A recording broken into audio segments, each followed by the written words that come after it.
റസൂലുള്ളാഹി സ്വല്ലല്ലാഹു അലൈഹി വസല്ലം തങ്ങൾ ഇന്നി റുസ്ഖ്തു ഹുബ്ബഹാ ഹബീബായ റസൂലുള്ളാഹി സ്വല്ലല്ലാഹു അലൈഹി വസല്ലം തങ്ങൾക്ക് ഖൽബിൽ അല്ലാഹു സ്നേഹം എറിഞ്ഞു കൊടുത്തിട്ടുണ്ട്. ഖദീജ ബീവിയോട് റളിയല്ലാഹു അൻഹയോട്. ഖദീജ ബീവി റളിയല്ലാഹു അൻഹ ഹബീബായ നബി തങ്ങൾ 25 വർഷം നബി തങ്ങൾ കൂടെ ജീവിച്ച മഹദിയാണത്. മഹദി റളിയല്ലാഹു തആല അൻഹയോട് സ്വാഭാവികമായ ഒരു സ്നേഹം, അത് പക്ഷേ നന്മയിലൂന്നിയ സ്നേഹമാണ്. അതിനെ പക്ഷപാതിത്വം എന്ന് പറയാൻ കഴിയില്ല, പാടുള്ളതുമല്ല. ഖദീജ ബീവിയുടെ സഹോദരിയുണ്ട് ഹാല റളിയല്ലാഹു അൻഹ. പെൺകുട്ടികൾക്ക് പേരിടാൻ പറ്റുന്ന നല്ലൊരു പേരാണത്, സ്വഹാബിയത്താണത്. ഹാല റളിയല്ലാഹു അൻഹ. ഏത് വാക്കിലും ഏത് അക്ഷരത്തിലും എഴുതിയാലും പഴച്ചു പോകില്ല. അല്ല, ഹാ തന്നെ. ഹാലത്ത് എന്നെഴുതും, ഹാല എന്ന് വായിക്കാൻ കഴിയുന്ന സ്വഹാബിയത്താണ്. ഖദീജ ബീവിയുടെ സഹോദരിയാണ് ഹാല റളിയല്ലാഹു അൻഹ. നന്മ ചെയ്യുന്ന ആളുകളെ സ്വാഭാവികമായും നമുക്ക് ഇഷ്ടമാവും. ആ ഇഷ്ടം പക്ഷപാതിത്വം എന്ന് പറഞ്ഞുകൂടാ. നന്മയും തിന്മയും നോക്കാതെ ഒരാൾ തിന്മ ചെയ്താൽ പോലും, തെറ്റ് ചെയ്താൽ പോലും അത് തെറ്റല്ല എന്ന് പറയുന്നതാണ് പക്ഷപാതിത്വം. അത് നമുക്ക് ചെയ്യാൻ പാടുള്ളതല്ല. ഖദീജ ബീവി റളിയല്ലാഹു അൻഹയുടെ അതേ ശബ്ദഭംഗിയുണ്ട് ഹാല ബീവിക്ക്. നബി തങ്ങൾക്കാണെങ്കിലോ തങ്ങൾ വ്യക്തി എന്ന നിലയിൽ ഒരു നബിയാകുന്നതിന്റെ മുമ്പ് അഷ്റഫുൽ ഖൽഖ് സ്വല്ലല്ലാഹു അലൈഹി വസല്ലം തങ്ങളുടെ വ്യക്തിപരമായ തീരുമാനപ്രകാരം നബി തങ്ങൾ ചെയ്ത വിവാഹം ഒന്നാണ്. ഒരു വിവാഹമാണ് നബി തങ്ങൾ ചെയ്തത്. അത് ഖദീജ റളിയല്ലാഹു അൻഹ, തങ്ങളെക്കാളും 15 വയസ്സ് മുതിർന്ന ബീവി. ആ ബീവിയോടൊപ്പം 25 കൊല്ലം ജീവിച്ചു റളിയല്ലാഹു അൻഹ. ഹബീബിനെക്കാളും 15 വയസ്സ് മുതിർന്ന നബിയേക്കാൾ നബിക്ക് 25 വയസ്സ്, ബീവിക്ക് 40 വയസ്സ്. അങ്ങനെ 65 വയസ്സാകുമ്പോ ലോകത്തോട് വിട പറയുന്ന 70-ഓളം ആ സമയത്ത് ലോകത്തോട് വിട പറഞ്ഞ ഖദീജ റളിയല്ലാഹു അൻഹയെ നബി തങ്ങൾക്ക് നഷ്ടമായതിന് ശേഷമാണ് മുത്തുനബി തങ്ങൾ വേറെ വിവാഹങ്ങൾ ചെയ്തത്. ആ ബീവിയെ നബി തങ്ങൾക്ക് വല്ലാത്ത ഇഷ്ടമായിരുന്നു. എന്തുകൊണ്ടെന്നാൽ ഈ ഉമ്മത്തിലെ ഇസ്ലാമിലെ ആദ്യത്തെ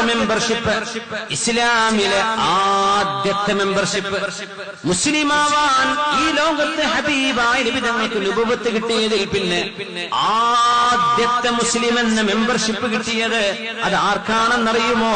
അത് ഒരു മഹദിക്കാണ്, ഒരു വനിതക്കാണ്, ഒരു സ്ത്രീക്കാണ്.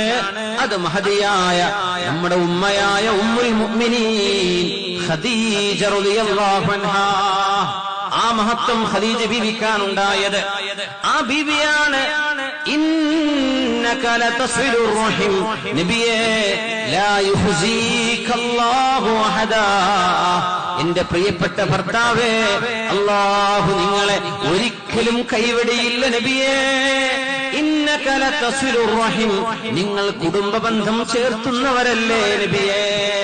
വതഹ്മിലുൽ കല്ല വതുഈനുൽ മൽഹൂഫ, നബിയേ പാവപ്പെട്ടവരെ അങ്ങ് സഹായിക്കുന്നവരല്ലേ, വിഷമങ്ങൾ സഹിക്കുന്നവരല്ലേ നബിയേ. നിങ്ങൾ ചാരിറ്റി പ്രവർത്തനം ചെയ്യുന്നവരല്ലേ.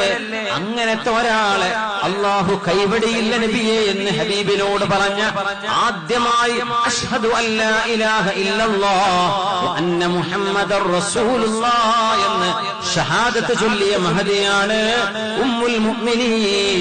ഇന്ന് മക്കയിലെ ജന്നത്തുൽ മുഅല്ലയിൽ അന്ത്യവിഷമം കൊള്ളുന്ന നമ്മുടെ ഉമ്മയായ ഖദീജ റളിയല്ലാഹു അൻഹാ. ഹബീബിന് വല്ലാത്ത ഇഷ്ടമായിരുന്നവരെ അന്നല്ലേ ജിബ്രീൽ അലൈഹിസ്സലാം എന്ന് പറഞ്ഞത് നബിയേ ഖദീജ ബീവി വരുന്നുണ്ട് നബിയേ, അങ്ങേക്കുള്ള ഭക്ഷണവും കറിയും കയ്യിൽ വെച്ചുകൊണ്ട് വരുന്നുണ്ട് നബിയേ. ഖദീജ ബീവി വന്നാൽ ജിബ്രീൽ അലൈഹിസ്സലാം നബിയോട് പറയുന്നത്, നബിയേ ബശ്ശിർ ഖദീജ, ഖദീജ ബീവിക്ക് സന്തോഷം കൊടുക്കണം നബിയേ, എന്റെ സലാം അറിയിക്കണം. ഖദീജ ബീവിയോട് അല്ലാഹു സലാം പറഞ്ഞിട്ടുണ്ട് നബിയേ. വബശ്ശിർഹാ ബിബൈതിൻ ഫിൽ ജന്നതി മിൻ ഖസബിൻ ലാ സഖബ ഫീഹാ വലാ നസബ്. നബിയേ ഒരു മുത്തിനാലുള്ള ഒറ്റ മുത്തുകൊണ്ടുള്ള ഒരു കൊട്ടാരം ഖദീജ ബീവിക്ക് ഒരു ക്ഷീണമോ വിഷമമോ അറിയാതെ നാളെ സ്വർഗ്ഗലോക സ്വർഗലോകത്ത് ജീവിക്കാൻ അള്ളാഹു കൊടുത്തിട്ടുണ്ടെന്നും അള്ളാഹു സലാം പറഞ്ഞിട്ടുണ്ടെന്നും ഖദീജ ബീവിയോട് പറയണം നബിയെ എന്ന് ജിബ്രീൽ അലൈഹിസ്സലാം അള്ളാഹു അങ്ങോട്ട് സലാം പറഞ്ഞ മഹദിയാണ് ഖദീജത്തുൽ കുബ്ര റളിയല്ലാഹു അൻഹാ.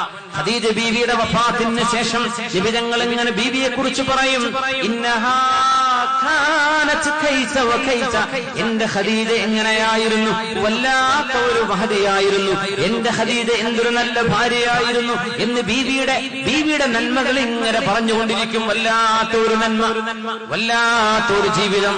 മാഷാ അല്ലാഹ്. അല്ലാഹു സംതൃപ്തമായ ദാമ്പത്യ ജീവിതം അല്ലാഹു നമുക്ക് നൽകട്ടെ. ഞങ്ങളുടെ കൂടെ ഇപ്പോഴത്തെ ഞങ്ങൾ ബുഖാരി ഇമാമിന്റെ നാട്ടിലേക്ക് പോയിരുന്നു. ഇമാം ബുഖാരി തങ്ങളെ സിയാറത്ത് ചെയ്യാൻ വേണ്ടിയിട്ട്. കൂട്ടത്തിൽ 88 വയസ്സുള്ള ഒരു പ്രായമുള്ളവർ, 88 വയസ്സ്. അദ്ദേഹത്തിന്റെ ബാഗ് ഒന്ന് എടുക്കട്ടെ എന്ന് വെച്ചാൽ പോലും അത് ഞാൻ തോളിൽ വെച്ചോളൂ, എനിക്ക് പൊക്കി പിടിക്കാൻ പ്രയാസമുണ്ട് എന്നുള്ളൂ. 88 വയസ്സ്.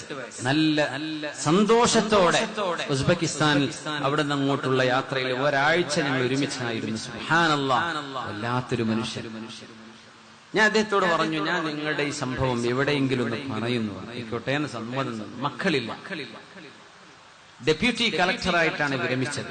മലപ്പുറം ജില്ലക്കാരല്ല, വിരമിക്കുമ്പോൾ ഡെപ്യൂട്ടി കളക്ടറാണ്. മക്കളില്ല, ഭാര്യയോടൊപ്പം 60 കൊല്ലം ജീവിച്ചു. അദ്ദേഹം പറഞ്ഞു, ഞാനും എന്റെ ഭാര്യയും തമ്മിൽ ഒരു കശപിശയും ഉണ്ടായിട്ടില്ല, ഒരിക്കൽ ഒരു ചെറിയ സംഭവം ഉണ്ടായി എന്നതൊഴിച്ച്. ഞാൻ വെച്ച് വലിയ സംഭവമായിരിക്കും എന്ന് പറഞ്ഞു. ഞാൻ അരീക്കോട് ഭാഗത്തെന്തോ സ്ഥലം റോഡിന് അളവ് എടുക്കുന്ന ആ ഒരു ജോലിയും കഴിഞ്ഞ് വരുമ്പോ വീട്ടിലേക്ക് എത്തിയപ്പോ ഞാൻ ചോദിച്ചു, അപ്പൊ ഭക്ഷണമായിട്ടില്ല, വീട്ടിൽ നിന്ന് അടുപ്പിന്ന് പുക വരുന്നുണ്ട്. ഞാൻ ചോദിച്ചു, അല്ല ഇത്ര നേരമായിട്ട് ഭക്ഷണം ആയില്ലേ എന്ന് ചോദിച്ചു. ഞാൻ 4 മണി ആയിട്ടുണ്ടപ്പോ. അപ്പൊ അവളുടെ കണ്ണിന്ന് ഇങ്ങനെ കണ്ണുനീര് ഞാൻ കണ്ടു. പിന്നെ ഞാനൊന്നും പറയാൻ നിന്നിട്ടില്ല. ആകെ ചീത്ത പറഞ്ഞതാ. അതൊക്കെ ഒരു ചീത്തയായിട്ട് പോലും നമ്മൾ സ്വീകരിക്കൂല ചിലപ്പോൾ. അപ്പൊ അന്ന് വിറക് നനഞ്ഞതിന്റെ പേരിൽ കത്തുന്നില്ല.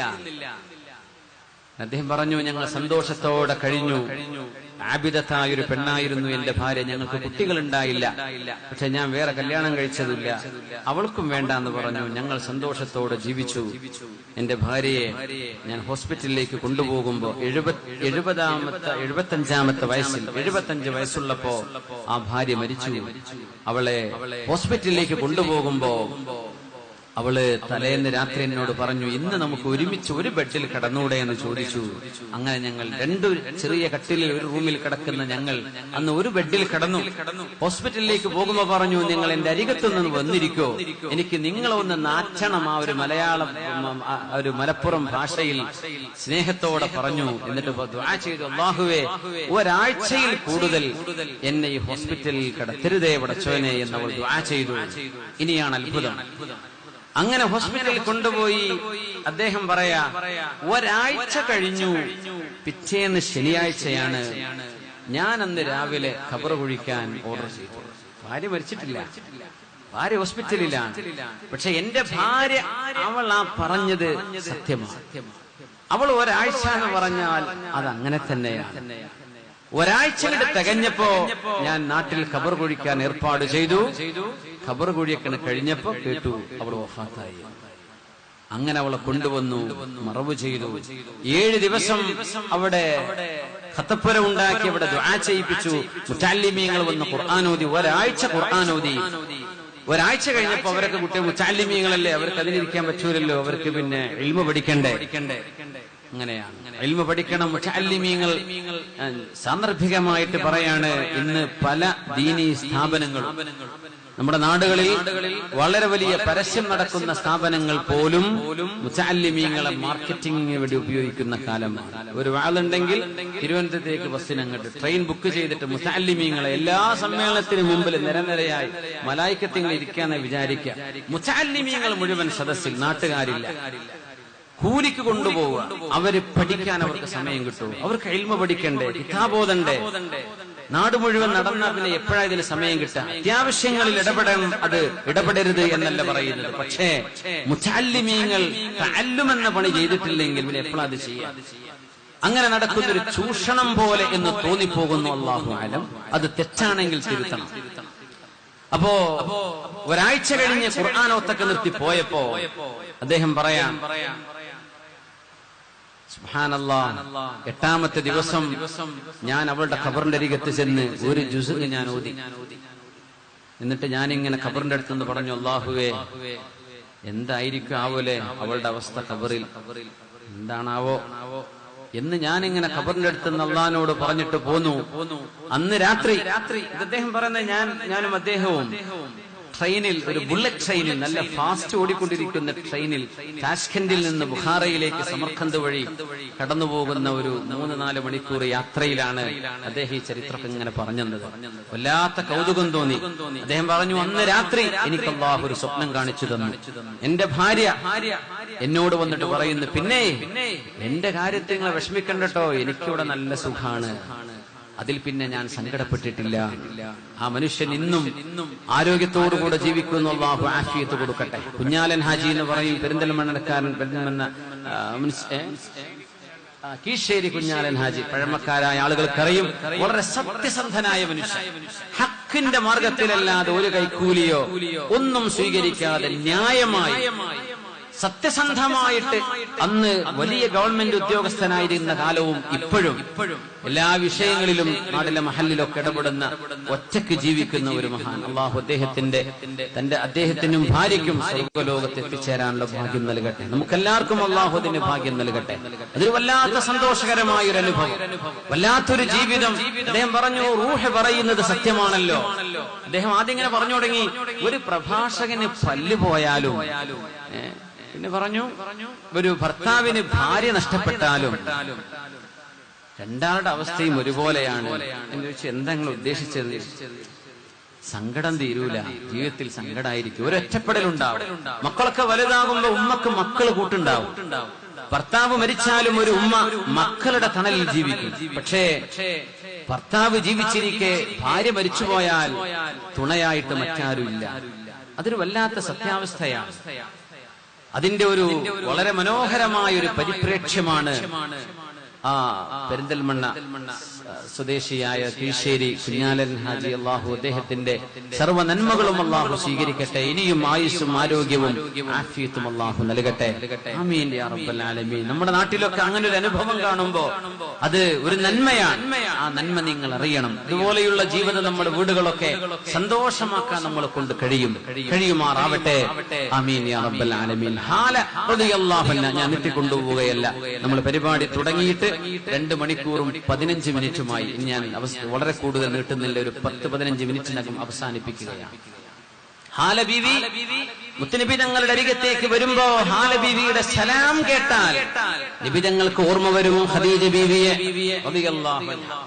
ഹാല ബീവിയുടെ സലാം കേട്ടാൽ നബി തങ്ങൾ പറയും, അല്ലാഹുമ്മ ഹാല, അല്ലാഹുമ്മ ഹാല, അല്ലാഹുവേ ഹാല വന്നല്ലോ. സന്തോഷം പറയൂ നബി തങ്ങൾ. എന്തേ? അത് ഖദീജ ബീവിയുടെ സഹോദരിയാണ്. അത് ഹബീബിന്റെ ഭാര്യയായിരുന്നു 25 കൊല്ലത്തെ. ആ ബീവിയോടുള്ള സ്നേഹം കൊണ്ട് നബി തങ്ങൾ പറയും, അല്ലാഹുമ്മ ഹാല.